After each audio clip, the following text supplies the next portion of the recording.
Hey,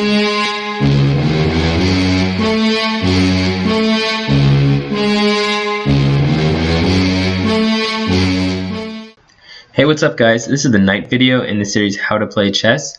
In this video we're going to look at how to move the knight and some common uses for it.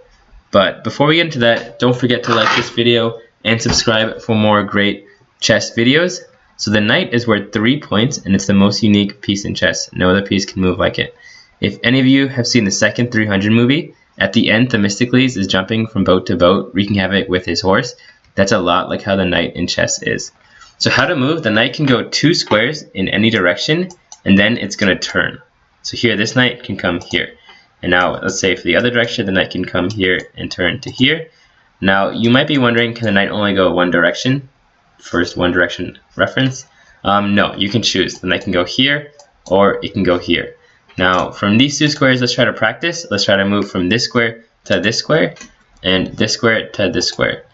Now next let's try to go sideways. So from this square to this square and this square to this square. So see if you can get there. Next let's try to move straight. So the knight's going to go from here to here and this knight can choose whether to go here and here. If you can practice this route a couple of times, you'll definitely know how to use the knight. And the knight is probably the hardest piece to learn in the beginning, but once you master it, it's definitely worth being able to use.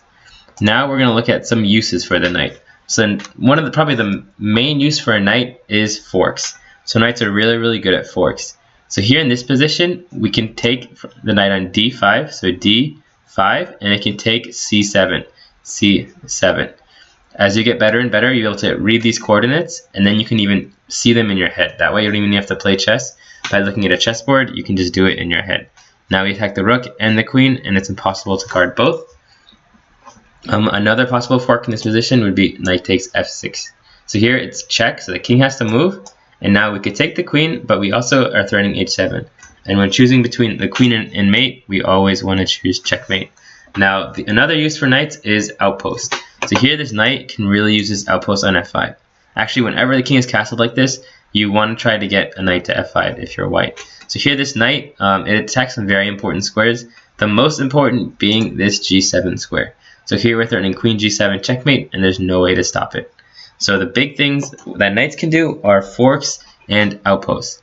Now here we're going to look at the other side. So when are knights bad? So when knights are on the rim, or they kind of went too far and have no support, that's when they can be really bad. So knights on the rim can't cover as many squares.